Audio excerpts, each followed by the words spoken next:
சரிடி தீப்தி இரு, நான் கூப்பிடுறேன். ம், என்ன திடீர்னு இவ்ளோ பாசம்? ம் வாயை மூடிட்டு சாப்பிடு. ம், வாயை மூடிட்டு எப்படிம்மா சாப்பிடுறது? உடம்ப ஃபுல்லா கொழுப்பு வளர்த்து வச்சிருக்கடி.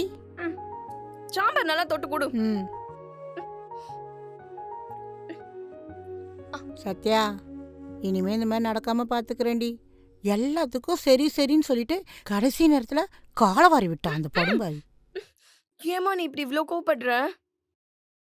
இது என்ன வியாபாரமா? நீ வாங்கிதான் ஆகணும் அப்படின்னு சொல்லி நம்ம கட்டாயப்படுத்துறதுக்கு. அப்படியெல்லாம் ஒண்ணும் இல்ல. அவங்களுக்கு என்ன பிடிக்கல, வேணான்னு சொல்லிட்டாங்க. இதுல என்ன இருக்கு?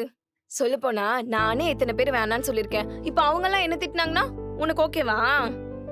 நீ மனசுல கவலையை வச்சுக்கிட்டு எதுவுமே நடக்காத மாதிரி பேசுறத ஃபர்ஸ்ட் நிறுத்து. அட, உண்மையா நான் சந்தோஷமாதாம்மா இருக்கேன். அந்த நிமிஷம் ஒரு மாதிரியா தான் இருந்துச்சு. ஆனா இப்ப அப்படி இல்ல. சொல்லப்போனா நீங்க 2 பேரும் தான் என்னத்தையோ பறி கொடுத்த மாதிரி சுத்திட்டு இருக்கீங்க. மா, எது எது எப்பப்ப நடக்கணுமோ அது அப்பப்பதான் நடக்கணும். ஆனா அதுக்கான நேரம் நம்ம தான் கொடுக்கணும். சரியா? நல்லா பேச கத்துக்கிட்டடி.